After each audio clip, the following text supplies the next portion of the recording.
Boa noite, professor. Boa noite, como vai? Tudo bem? Tudo Boa bem, noite. senhor? Tudo bem, graças a Deus. Boa noite, todo mundo. Sejam bem-vindas. Boa noite.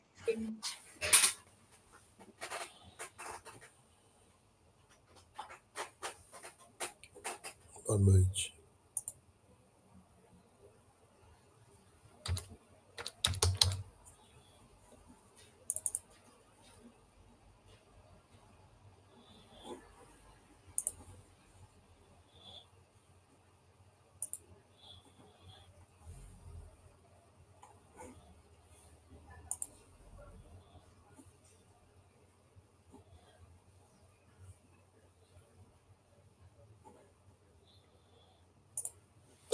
Bom, nós estamos estudando o pensamento de Freud, né?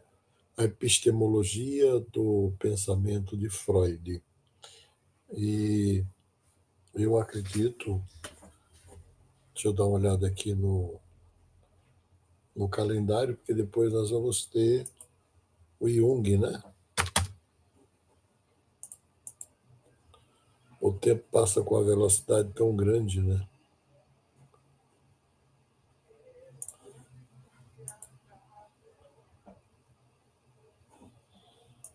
Eu acho que a gente deve ter 2 ou 3 aulas do Freud ainda. Amanhã eu confirmo com a Camila, que é que faz esse controle. Aí nós vimos as influências filosóficas sobre a construção da psicanálise. Aí a gente viu desde Aristóteles até Nietzsche, né? Passando ali pela primeira tópica, segunda tópica, terceira tópica. E hoje nós vamos pensar na influência uma influência que Freud recebe, natural, mas não é. Eu vou pensar em pelo menos 3 influências que Freud recebe, naturais, né? A primeira é a influência judaica. E eu vou dizer para vocês onde é que aparece a influência judaica. As meninas depois ficam doidas comigo, porque ela fala assim: mas o senhor planejou um curso, o senhor deu um modelo, o senhor fez as coisas, mas o senhor fez totalmente diferente, né?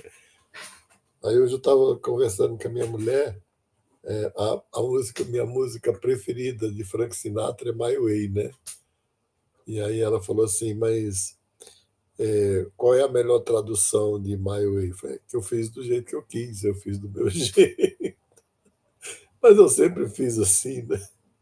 Eu não sei seguir muitas normas, as regras assim estabelecidas, mas eu acho que é importante entender a influência judaica do Freud, a influência médica do Freud, não é? Que eu acho que é uma influência bastante importante, né? Bastante relevante do Freud, essa influência que ele traz da medicina, né? E eu colocaria também uma certa uma certa influência de Arthur Schopenhauer, embora alguns não concordem comigo, mas depois eu vou dizer por quê. Então vamos lá, por que que Freud tem uma influência imensa, né, do judaísmo? Em primeiro lugar, aqueles psicólogos, aí eu estou falando de Freud, Jung, William James, que eram os primeiros. Freud, 30% da obra dele, ele dedica à religião. Hoje os psicólogos têm preconceito, né? Os analistas têm preconceito, os psicanalistas têm preconceito de estudar a questão religiosa ou espiritual. Freud não tinha. Os livros dele que mostra a influência que ele recebeu do judaísmo está Totem e Tabu, Moisés e o Monoteísmo e O Futuro de uma Ilusão. Esses 3 livros são livros sobre o judaísmo. A interpretação psicanalítica de tabus, de mitos, de ritos, da experiência religiosa. Bom, Freud era judeu. Esse é o primeiro ponto. Freud era judeu. Não era um judeu praticante, mas dentro da tradição judaica, o sujeito só pode se declarar não praticante aos 30 anos de idade. Porque ele só decide realmente se ele vai seguir a religião judaica aos 30 anos de idade. Então, Freud viveu 30 anos mergulhado no judaísmo.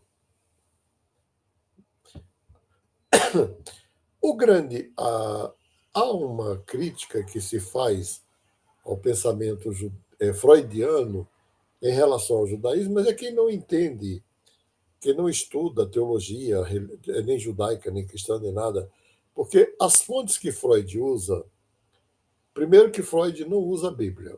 Eu quero acreditar que Freud jamais leu a Bíblia. Freud usa o Talmud. Daí porque as construções que ele vai fazer a partir do Talmud são muito distantes de um judaísmo ortodoxo, de um judaísmo clássico, enfim. E aí, a gente vai ver na construção de Freud sobre a religião a primeira grande influência do judaísmo. Por quê? Porque quando ele fala de Moisés e o monoteísmo, embora ele não fale da Bíblia, mas ele está falando a partir de uma tradição que ele conhecia, que era a tradição monoteísta judaica. Só que Freud concebe a religião como uma neurose obsessiva universal. Essa é a definição freudiana. Religião é uma neurose obsessiva universal. Só que esta colocação de Freud ela tem que ser contextualizada, porque o Freud, quando ele escreve de que algumas pessoas não deveriam ser psicanalizadas, ele inclui os religiosos, que jamais deveriam ser psicanalizados. Agora, a razão que ele dá é que é mais curiosa do que a formulação, que ele fala assim: na experiência religiosa, o sujeito constrói uma neurose que o protege das outras neuroses. Por isso, ele não precisa fazer análise. Então, era uma espécie de neurose que o protegia da doença mental. Eu acho o Freud muito confuso quando ele trata dessas coisas. Até porque há várias obras, né? Por exemplo, obras mais recentes, O Futuro e a Ilusão, que trata dessa questão que eu estou trazendo para vocês. Uma muito interessante, porque Freud rejeitou Deus, que Freud realmente ele se declara um órfão de Deus, né? E aí, por que Freud rejeitou Deus? Aí eu vou usar exatamente a própria psicanálise e a experiência que eu tenho na leitura do Freud a partir também de outros críticos. Freud vai dizer que Deus é uma projeção da figura paterna.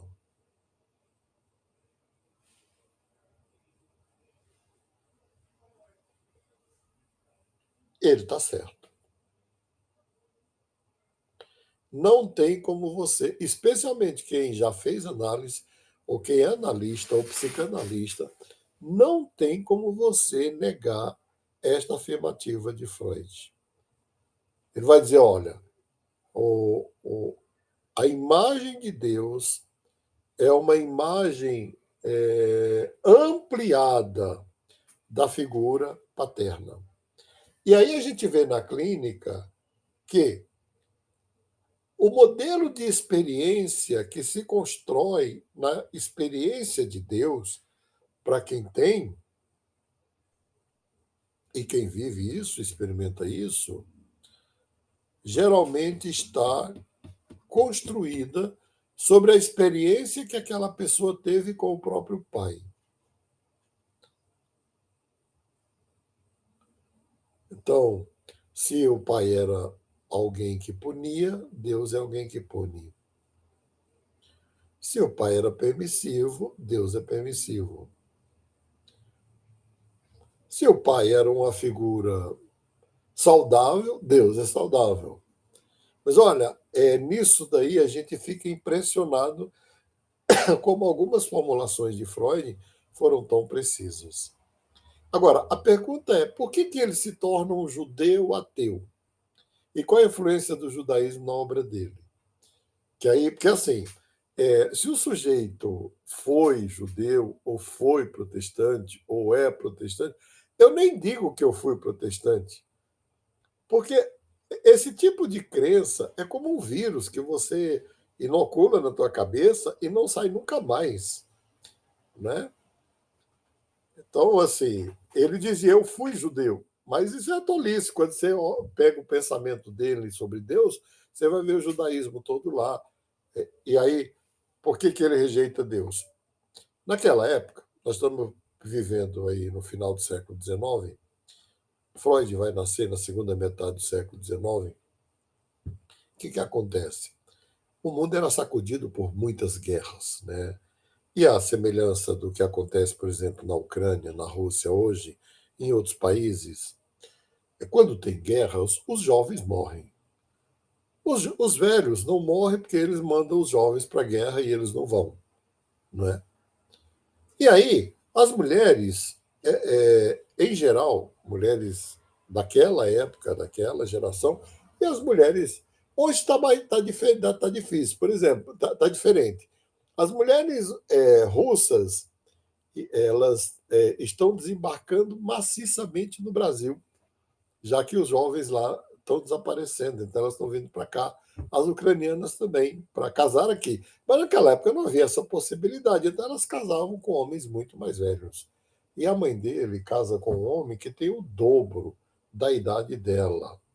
É sobre esta relação da mãe com o pai, que era já um homem fragilizado, e ele vai deixar isso muito claro na obra dele. Nós estamos falando de uma velhice do final do século XIX, que ele constrói toda a trama do complexo de Édipo. Na verdade, ele está falando dele, das tensões que ele tinha de ser filho de uma mulher muito jovem, que era comum na época, né? Eu acredito que algumas de vocês aqui ainda nasceram com mães muito jovens, né? Eu nasci, minha mãe tinha 16 anos. Então, imagina, se você nasce com a mãe tem 15 anos, quando você tem 15, a mãe tem 30, e o pai tem 60. Então, gerava um desequilíbrio muito grande nas relações ali dentro da casa dele, né? E ele fala, inclusive, essa tensão, uma tensão mesmo de natureza sexual dele com a mãe, ele aparece nos sonhos dele, nos sonhos que ele vai interpretando. Mas a questão dele, do pai ser muito frágil, você está na Europa no momento em que os judeus são perseguidos e às vezes espancados, rejeitados, cuspidos. E ele assistiu o pai dele passar por isso várias vezes e não reagir. Então ele vai desconstruir a imagem do pai na desconstrução da imagem de Deus.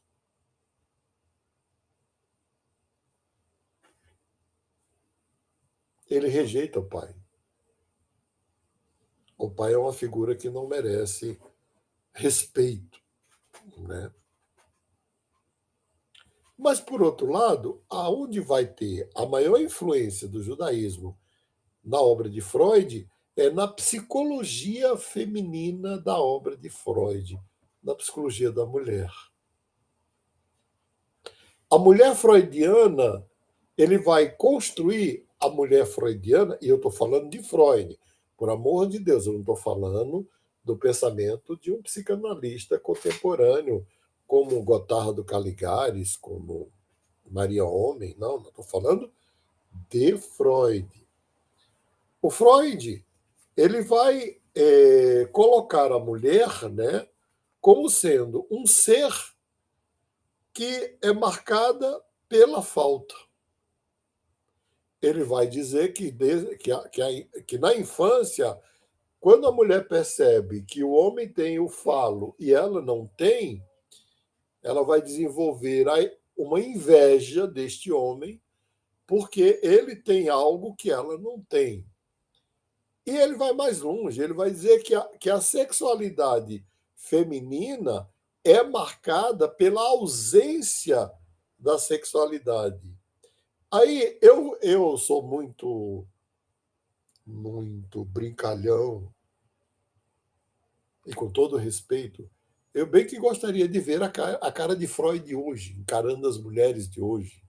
Não é? Seria muito interessante ele dando uma conferência para as meninas, né, de todas as idades, nas grandes universidades, dizendo: olha, vocês não têm sexualidade. Seria muito engraçado, não é? Mas de onde ele tira isso? Do judaísmo. Porque no judaísmo a mulher não podia expressar a sexualidade. No judaísmo ortodoxo, até hoje, ela não pode expressar a sexualidade. Olha que viagem, não é? É uma viagem, não é? Você pensa assim. Então, parece que o judaísmo não ficou tão longe dele como ele imaginava. Parece que ele não conseguiu abstrair tanto assim como ele imaginava. Porque mesmo no final do século XIX, as mulheres já não tinham mais o mesmo comportamento das mulheres da Idade Média. Mas vale a pena estudar esse ponto da sexualidade feminina no Freud. É um ponto que vale a pena estudar. Porque você vai ver que é exatamente o ponto frágil da teoria freudiana. É absolutamente frágil. Por outro lado, este ponto, por ser frágil, fez com que as próprias psicanalistas reagissem para negar o postulado e a afirmação do Freud quanto à sexualidade feminina. E isso fez com que as mulheres avançassem não só nas pesquisas quanto ao corpo, mas nas pesquisas quanto à própria sexualidade feminina e até no exercício da própria sexualidade feminina. Porque quem passou pelo Freud e ouviu isso e leu isso, e na minha geração, essa postura que eu trago para vocês aqui é uma postura de um analista, de um psicanalista filósofo, ela é crítica. Numa escola freudiana tradicional, ou a professora ainda vai ler Freud dizendo que a mulher não tem sexualidade, que a mulher tem ausência de sexualidade, que a mulher tem inveja da sexualidade masculina. Eu diria que hoje é o contrário, o homem que tem inveja da sexualidade feminina. Então, são pontos que a gente vai vendo que tem a ver com a construção da teoria freudiana. E já se passaram 18 minutos, então eu quero ouvir vocês. O que vocês têm a dizer? Tem alguma pergunta, algum comentário, alguma questão para colocar sobre isso? Falei de Professor, duas coisas: a imagem de Deus e a sexualidade feminina. Pois não. sobre a sexualidade feminina, esses dias conversando inclusive com um amigo que estava fazendo análise sobre o comportamento dos homens, né? Desses heterotópicos aí, super tóxicos com a mulherada, e aí a gente fez até uma brincadeira com relação à frase do Freud, né? De que a mulher tinha, que não foi exatamente isso que ele falou, mas que é assim que o pessoal coloca, que a mulher tinha inveja do pênis. E aí a gente brincando que, na verdade, esses homens têm inveja, né, do potencial feminino, né? E dá de encontro justamente com isso que o senhor está falando aí. Né, essa dureza que a gente vê em muitos homens aí com relação às mulheres aí, toda essa É, notícia caótica, o, né, do que tem o acontecido Red nesses Pill, últimos né? O tempos. Red Pill é infeliz, né? Assim, é pena que minhas falas aqui não vão para a internet, eu queria que fosse. São infelizes, né? Assim, Eles são mal amados, têm ódio de mulher. Na verdade, eu acho que alguns ali nem gostam de mulher, na verdade. Então, que ele fala assim, Beth, olha, eu sou gay, porque ele é gay, né? Ele fala assim, Beth, eu sou gay, mas eu gosto muito mais de mulher, Do gosto, que admiro muito eles. do que eles. Do que Ele eles. brinca Gostam muito assim, mais, sim. Muitos, eu tenho amigos gays que gostam muito mais de mulheres do que esses red pills aí, né? Esses caras. Mas, assim, é, na verdade, é que eu não vou trazer essa discussão para cá, mas esses homens são muito inseguros, né? São totalmente inseguros. Agora, a gente vive num mundo tão caótico que tem a normatização, né, de tudo. Olha, os caras pagam, vocês não têm noção. Houve um encontro aqui em São Paulo desse grupo que os caras pagaram US$ 6.000 para aprender como conquistar uma mulher. E foi um encontro fechado numa mansão aqui dos Jardins. Os caras pagaram US$ 6.000 para conquistar uma mulher. E eles levaram metade de homens e metade de mulheres. Só que depois eles descobriram que as mulheres que foram eram garotas de programa. Eles pagaram US$ 6.000 para conquistar de mentirinha uma garota de programa. Então, assim, é o cúmulo, isso aí é o fim, né? A gente que seria bom ter um Freud aqui hoje para repensar também, né? Esse poder que ele atribuiu ao homem. Agora, se a gente pegar e tirar a questão do pênis como órgão genital e colocar o falo como um símbolo de poder, para a época fazia sentido a mulher ter inveja do símbolo de poder. Eu não diria nem inveja, não é? Tem ressentimento mesmo, porque era um poder exagerado. Ainda é. Né? Na verdade, esse grupo que você falou, eles estão ressentidos porque perderam o poder, né? Mas eu não consigo. Isso não. Há 40 anos eu dava essa aula. E há 40 anos eu dizia a mesma coisa. Né? Hoje eu tive uma emoção muito grande, porque uma, uma, uma mulher que foi minha aluna de psicologia há 30 anos se matriculou, ela vai estar aqui no curso, vai estar aqui na supervisão na semana que vem. Foi minha aluna de psicologia há 30 anos. Eu ensinava exatamente isso, a mesma coisa. Não, eu não mudei, porque eu achava que isso era uma influência negativa do judaísmo sobre o Freud, né? Esse exagero do poder masculino. Agora, também a gente tem que pensar que é o que eu digo, isso não para justificar ninguém, mas também é como o mundo era. Eles acreditavam nessas coisas. Né? Eu estava dando uma aula, umas últimas aulas que eu dei na graduação, foi exatamente em 2020, antes da pandemia, e aí eu estava falando lendo um texto de Jorge Amado, um texto de Gilberto Freire, na sala de aula, e aí, quando terminou a aula, duas meninas pediram para ficar e falaram comigo assim: a gente queria registrar para você que esse texto que você leu é sexista. E a gente queria lhe pedir para nunca mais você ler esse texto na sala de aula. Eu falei: você está falando de quem? Não, não sei de quem, mas é de quem você leu. Eu falei: olha, Gilberto Freire é um dos maiores sociólogos brasileiros. Se eu lesse de Darcy Ribeiro, seria mais sexista ainda. Você dizer que Gilberto Freire era sexista é um anacronismo. Eu disse isso para elas: não façam isso. Escutem e talvez digam: nossa, como eles pensavam de forma diferente, machista, né? A gente trazer o Freud para cá. Eu tenho muito cuidado para não desconstruir o contexto em que as coisas aconteceram. Eu digo: olha, ele tem uma origem e uma influência judaica, e sobre essa origem, essa influência judaica, ele constrói uma teoria sobre Deus que se valida na clínica e constrói uma teoria sobre a mulher que não se valida em lugar nenhum. Mais algum comentário? Eu queria... Alguma pergunta? Pode falar. Professor, Pois não, Felipe.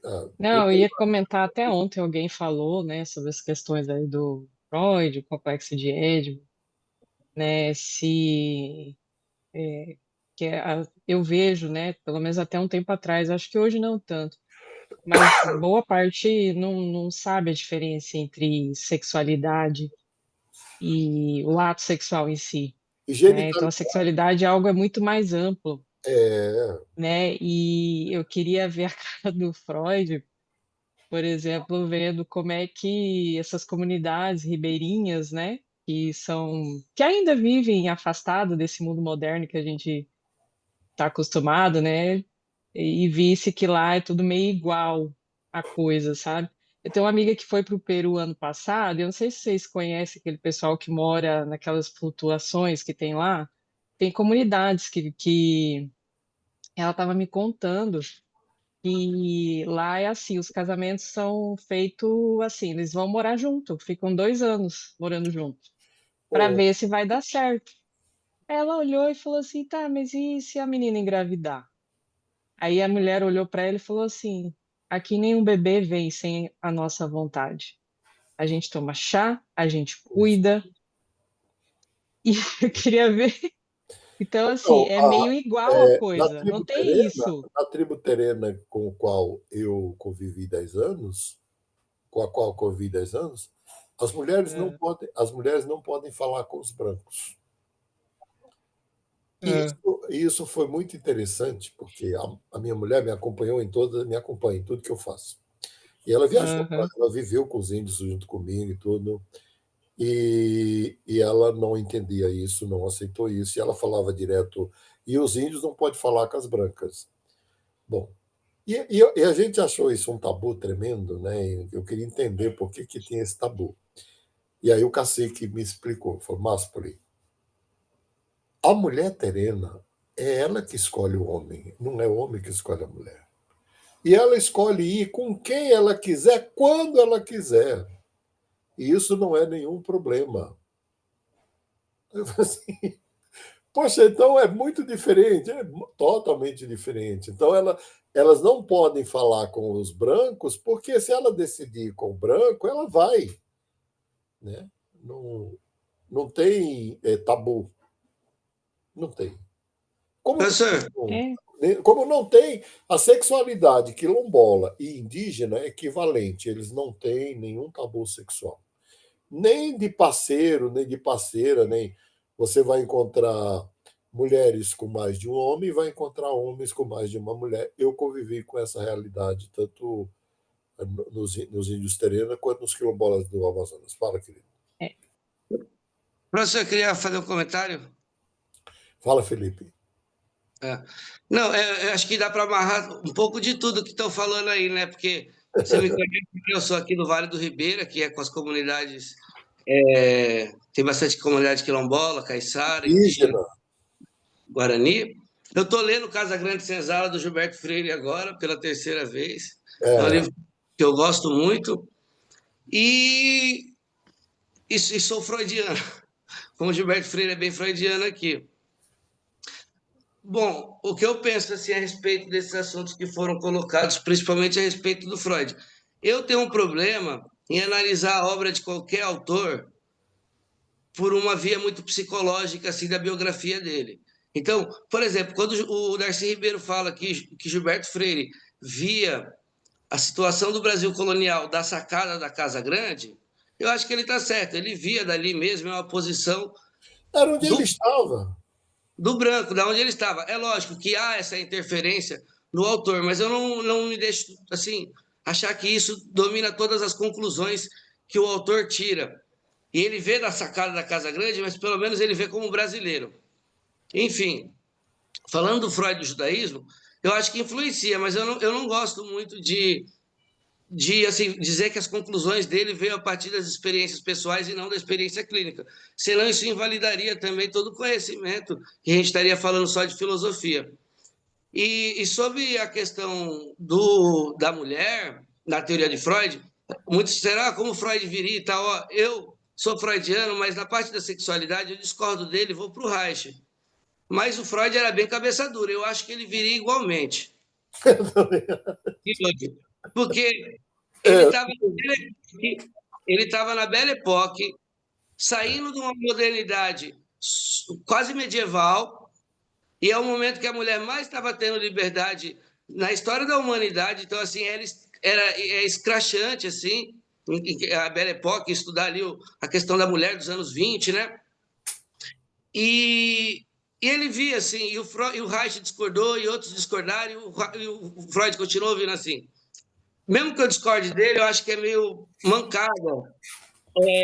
Diminuir um pouco a teoria dele, entende? No sentido da mulher. Ele, por exemplo, ele não fala que a mulher não tem sexualidade. E que a questão da castração não é algo intrínseco, é algo da cultura, né? Então, assim, não é da mulher, é da tal cultura em que a mulher da Belle Époque ali, da Europa, estava inserida.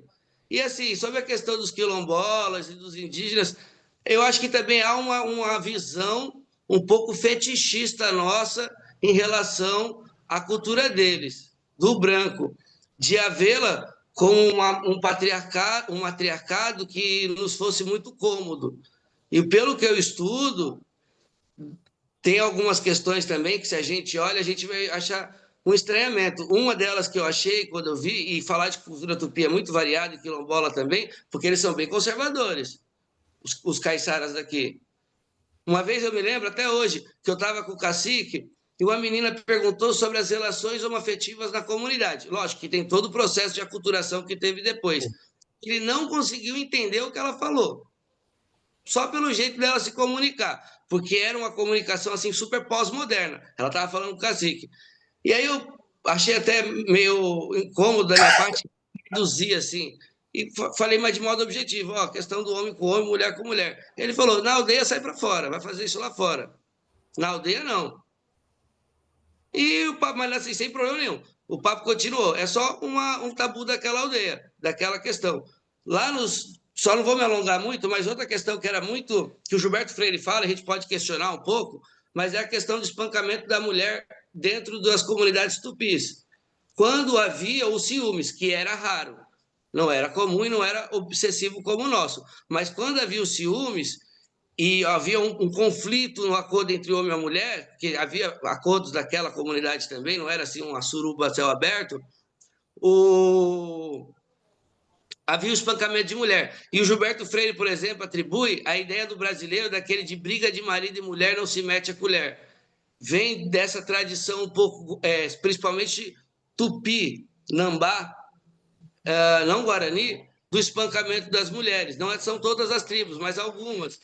Então, assim, eu acho que eu gostaria de fazer essas considerações, e principalmente a respeito da obra do Freud, que eu acho que ele não diz que a mulher não tem sexualidade.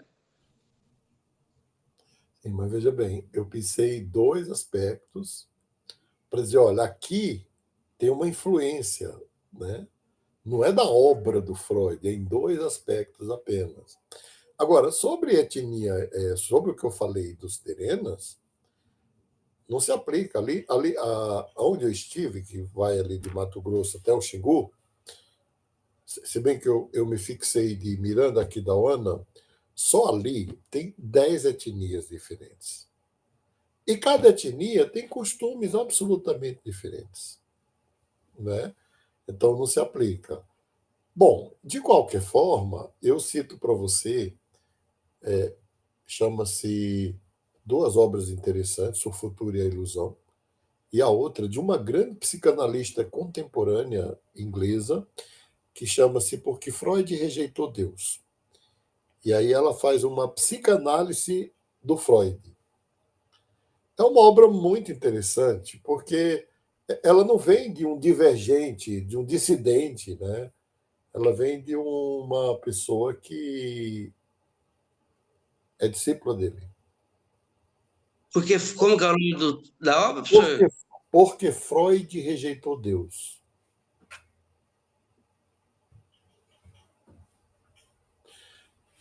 Bom, aí saindo do judaísmo, vamos para a medicina. A influência médica era inevitável, porque ele era neurologista, não é? E eu não vejo nada de errado nisso. Não vejo. Como não vejo na questão do judaísmo. Era como o mundo era como se pensava, enfim. Agora, no caso da medicina, o Freud ele traz para a psicanálise o modelo médico. Ele traz o modelo médico. É tanto que o setting, o espaço, né, o lugar do analista chama-se consultório. Consultório. As primeiras entrevistas psicanalíticas chamam-se anamnese. Anamnese é o inventário que o médico faz com o paciente para saber da sua genética, da sua epigenética, do seu nascimento, enfim. E a construção, especialmente da teoria psicanalítica das neuroses, das psicoses, que aí eu penso que algumas contribuições do Freud, por si só, já valeria um prêmio Nobel. E eu colocaria como outra construção dele que valeria a questão da construção de uma teoria psicanalítica das neuroses e das psicoses. Por quê? Porque até Freud ainda se achava que neurose e psicose era a mesma coisa, que doença mental tudo era igual. Não se tinha uma noção muito clara da distinção entre uma coisa e outra. Quem vai ter uma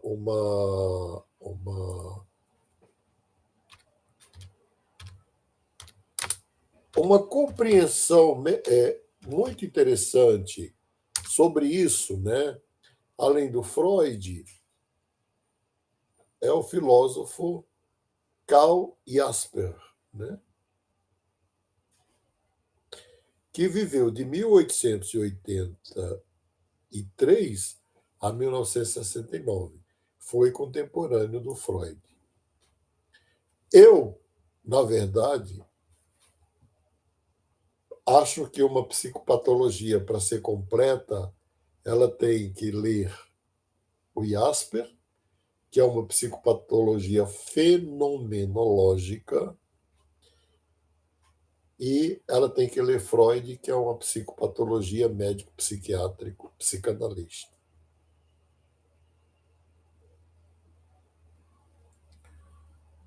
Então, o Freud ainda trabalha com a ideia do diagnóstico. E aí, na teoria psicanalítica, vocês têm na disciplina, no curso, teoria psicanalítica das neuroses, teoria psicanalítica das psicoses, né? Na teoria psicanalítica das psicoses, então, o Freud vai falar das psiconeuroses, né? Psiconeuroses, e vai falar das neuroses atuais. As psiconeuroses, você vai ter a neurose de angústia, você vai ter a neurose de ansiedade, né? E as fobias de uma forma geral. Nas neuroses atuais, que ele chamava de neuroses atuais, talvez porque, para ele, essas neuroses foram causadas pelo modelo que surge da Revolução Industrial.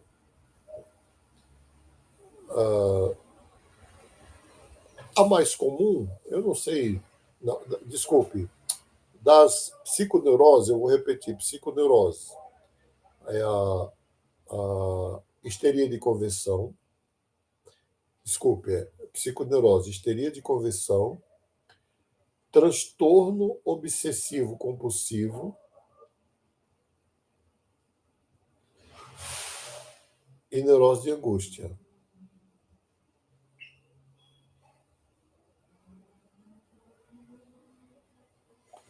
As neuroses atuais, que era assim que ele chamava, você vai ter a neurose de ansiedade, a neurastenia, que seria hoje a síndrome de burnout.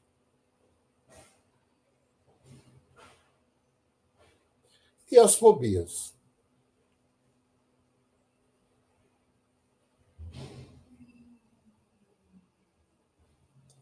Então, as que Professor, para completa 3, né, o professor? É aquele que ele descreve naquele livro 3 das obras completas, né? Exato. professor, toda essa discussão, né, ocasionou por causa do relato inicial a respeito da imagem de Freud de Deus e também Isso. a questão da contribuição do judaísmo. E aí você trouxe para nós a questão, né, da raiva, da negação do pai, né? Eu não conheço, eu não costumo ouvir muitas pessoas falando da relação de Freud com a mãe, né? E aí, por que que eu faço essa pergunta? Porque é interessante que quando ele tem, então, uma aversão à imagem do pai, ele desconfigura o feminino e não o masculino. Então, eu queria entender um pouquinho aí qual é o olhar de Freud para a Bom, mãe dele. para a mãe do Freud,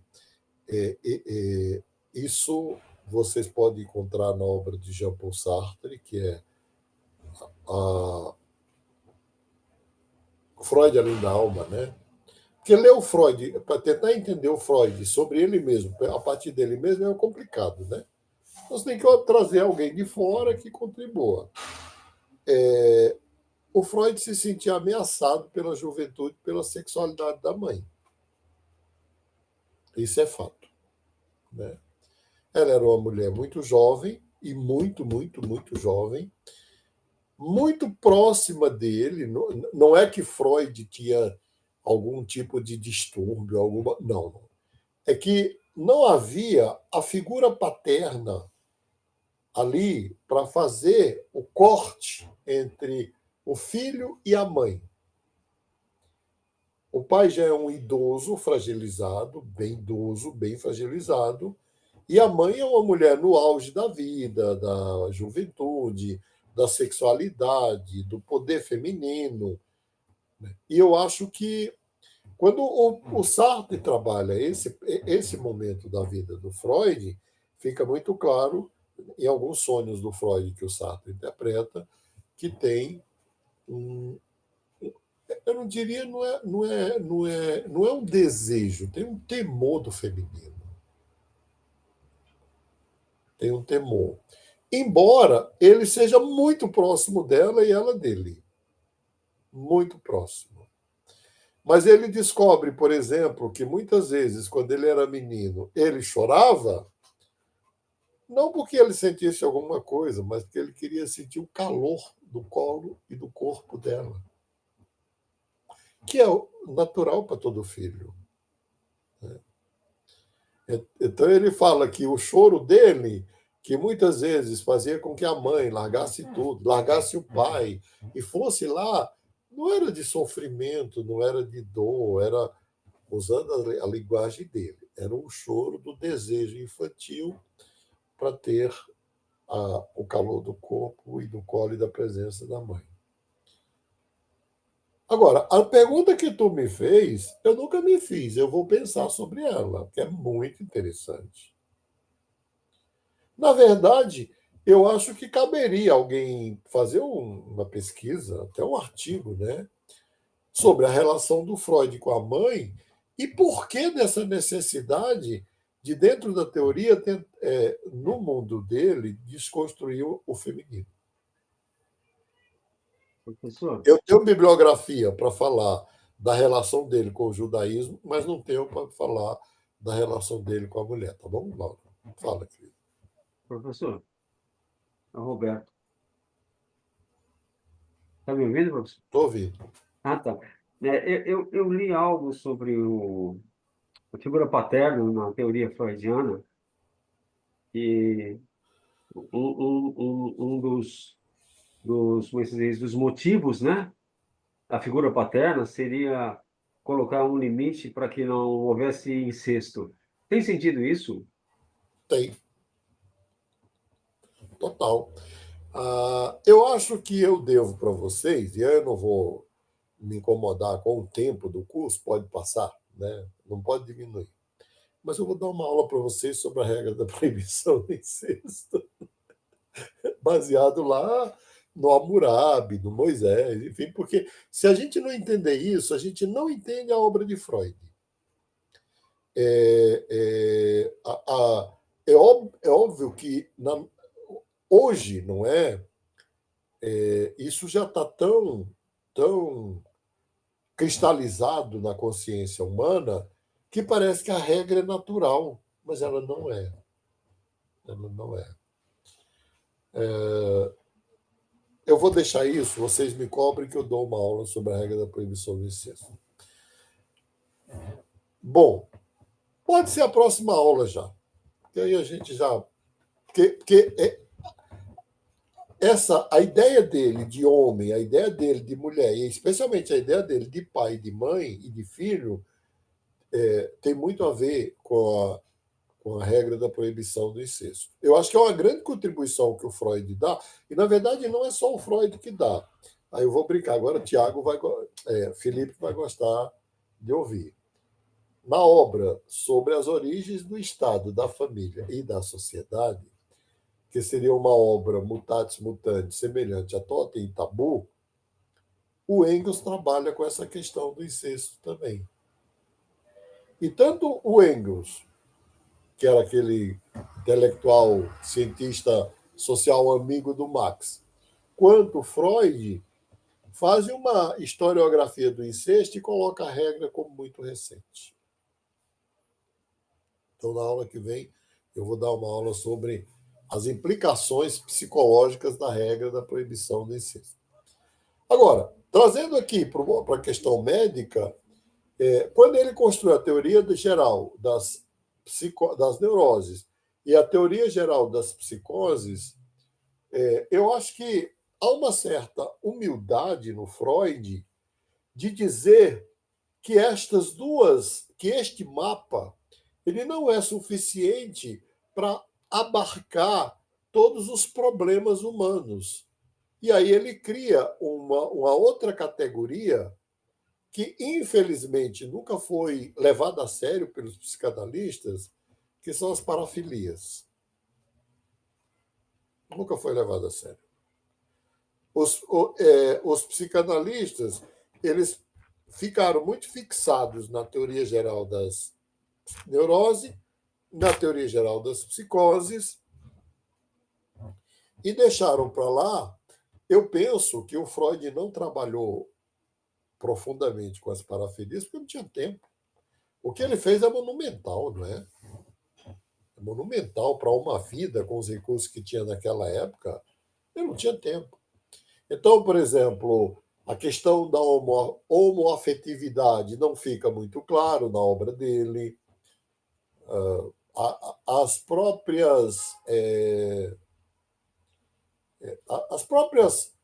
práticas sexuais não genitais, fica parecendo que elas não são, vamos dizer assim, abençoadas pelo Freud.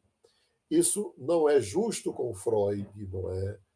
Na verdade, ele não teve tempo. Ele escreveu pouco e talvez aí não é uma teoria. Você não vai dizer existe uma teoria psicanalítica sobre uma afetividade. Não existe. Como não existe uma teoria junguiana sobre uma afetividade. E aí eu vou trazer aqui o que já foi colocado. A ideia de Freud de sexualidade realmente não tinha nada a ver com genitalidade.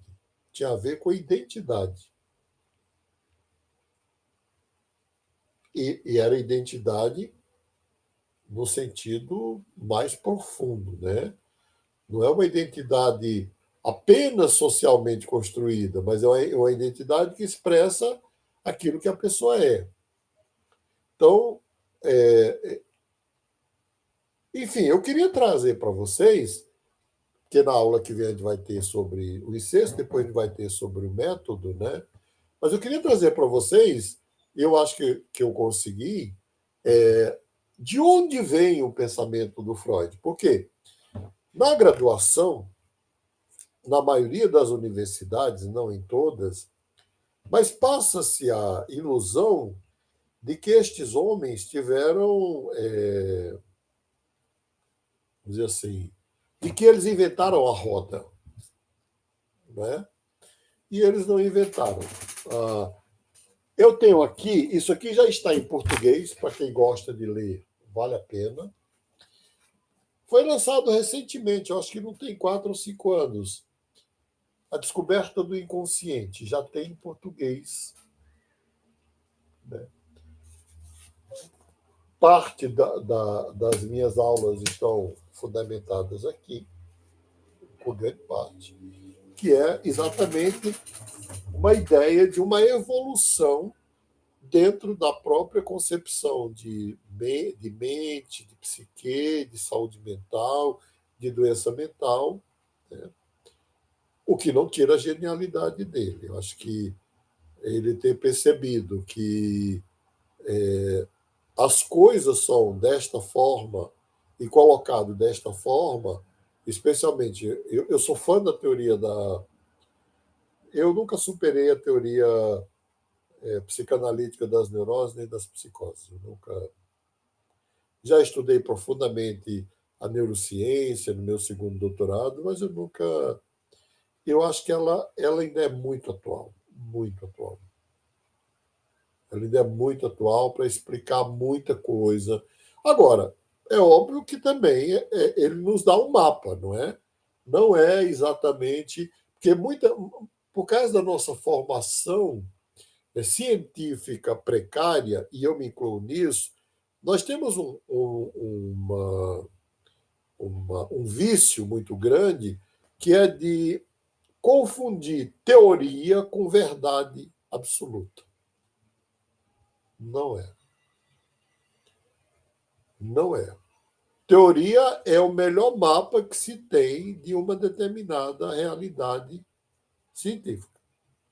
Vamos dizer assim, é tudo que a gente tem de melhor. E eu penso ainda que vai levar muito tempo alguém superar essas teorias dele sobre a doença mental.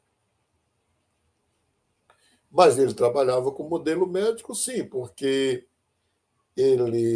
quando ele trabalha com a neurose, não com a psicose, mas com a neurose, ele trabalha dentro de uma expectativa de cura mesmo. Cura no sentido médico, não no sentido religioso nem xamânico, né? Isto é, de levar a pessoa a suportar a sua neurose, a viver bem com ela. Bom, ainda temos alguns minutos para a próxima aula. Se tiverem alguma pergunta, pode fazer. Professor, eu queria Pois fazer não. 2 considerações. Pois não. A primeira delas é sobre a pergunta da Ô, Laura. Eu Felipe, acho bem desculpa, eu interessante. estou te Oi? devendo um horário. Você Amanhã eu está me te mando. confundindo com o Gustavo, professor. O Gustavo foi o que Desculpa, falou primeiro. é, Não, tranquilo, sem problema. Na biografia do Freud, do Peter Gay, tem o início dela fala bastante da relação dele com a mãe, que inclusive ela chamava ele de meu signo de ouro. E na casa deles, ele era o único filho que tinha um quarto separado para ele estudar. Então, assim, a mãe realmente tinha uma relação preferencial com o Freud, né? E a segunda questão, professor, é ele era que o do início da príncipe, aula. Oi? ele era o príncipe dela, né? Isso, mais ou menos isso daí. E a outra consideração, professor, foi a importância dele também de ter libertado as histéricas de que histeria era um problema do útero, né? Então, quando ele traz o estudo da histeria, ele considera que aquelas massagens uterinas que os médicos faziam, que consideravam aquilo tudo uma coisa só, vinha de um problema inconsciente. Então, querendo ou não, de tabela, ele também seja a intenção dele ou não, libertou as mulheres disso, né? Dessa questão da época, né? Eu não Só isso. sei se era comum na época, mas hoje a gente pode dizer que hoje o que tem de homem histérico também não está no gibi Com e homem não tem. certeza. Com certeza. Mas ainda compete, inclusive ontem nós tivemos uma aula sobre isso com a Clarissa, né? Que ainda compete ao feminino a histeria, né? É, Como um descontrole, né? Uma coisa desregrada, né? Então, assim, nós estamos no século XXI, com teorias a respeito mas você sabe disso. que uma psicóloga que faz supervisão comigo, ela colocou isso essa semana, falou assim, e as pessoas têm dificuldade de ver a histeria masculina. E, professor, tem muitos psicanalistas que associam isso bem claro, que o obsessivo compulsivo é o homem e o histérico é a mulher, né? E deixa isso. Eu não concordo com isso, é bem realmente reducionista. É, Mas o Freud, ele foi o cara que falou que a histeria não estava ligada à questão do útero, né?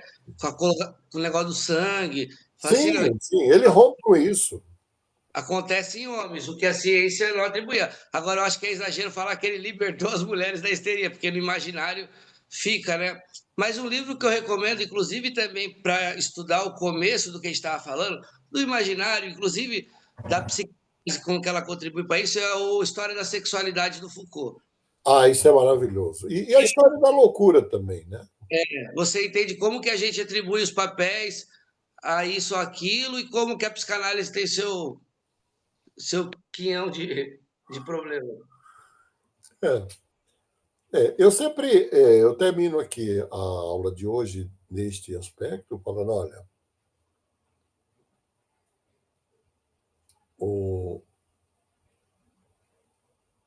a importância da teoria, mesmo quando você pega uma fragilidade.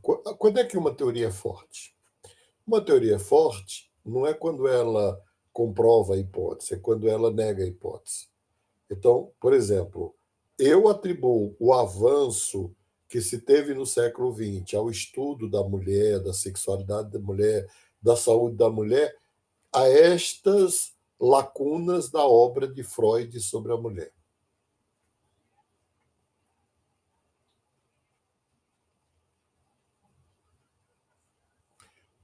Como a ideia do masculino ficou posto como uma verdade absoluta, ela continua posta. E ela está sendo questionada muito mais a partir do feminino do que de qualquer teoria psicológica. Talvez a gente vai ver aqui no próximo capítulo, quando terminar esse da psicanálise, que a gente começar do Jung,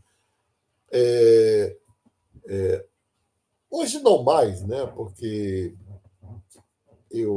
mas eu convivi em meios acadêmicos que quando eu chegava, as pessoas diziam, esse aí é o psicólogo que acredita que tem um lado feminino. Não é questão de acreditar, não, tem mesmo. Tem hormônio feminino em mim. Eu nasci de uma mulher. Como é que não teria feminino em mim? É até interessante, professor, que poucas pessoas sabem disso, mas dentro da cultura judaica cristã, quando você pega a origem da palavra, né, o pessoal coloca lá como Adão, né, ou o primeiro homem, mas é Adão Chava, né? E Chava é tirada de Adão. Então, ou seja, o feminino é tirado de dentro do masculino, né? Então é interessante, ou seja, e a ideia dentro do judaísmo é que um homem sem mulher, ou seja, um homem sem o feminino é incompleto. Eu fiz 12 anos de análise. Eu estou querendo voltar e fazer mais um tempo, que eu adoro fazer. Eu tenho muito mais influência de mulheres em mim do que de homens. Então, isso não é nenhum problema. Assim, isso não é problema de identidade de gênero, nem de sexualidade, nem de nada. Agora, eu imagino, dentro da academia, eu chegava e dizia assim, você acredita mesmo que tem um lado feminino? Eu falei, não, eu não, nós temos, né? Dentro que no judaísmo, para ser considerado judeu, tem que ser filho de mãe judia, né? E isso aí é. Ora, só o fato de nascer de uma mulher é impossível que você não tenha a influência dessa mulher, não é? Tanto que assim, para você ser considerado judeu pela comunidade hoje, o requisito é esse. Não adianta ter pai judeu, não. Mas o que é legal, eu peço desculpa que eu estava te chamando de Felipe, Gustavo. O que é legal, Não. Gustavo, é que ainda hoje o velho Freud ainda produz polêmica. Aonde ele for citado, vai ter gente que vai reagir, que vai espernear, que vai concordar, que vai discordar, o que faz com que a psicanálise continue viva, né? Ela continue viva. Já já a gente se encontra. Espera daqui a pouquinho, professor. Até. Pessoal.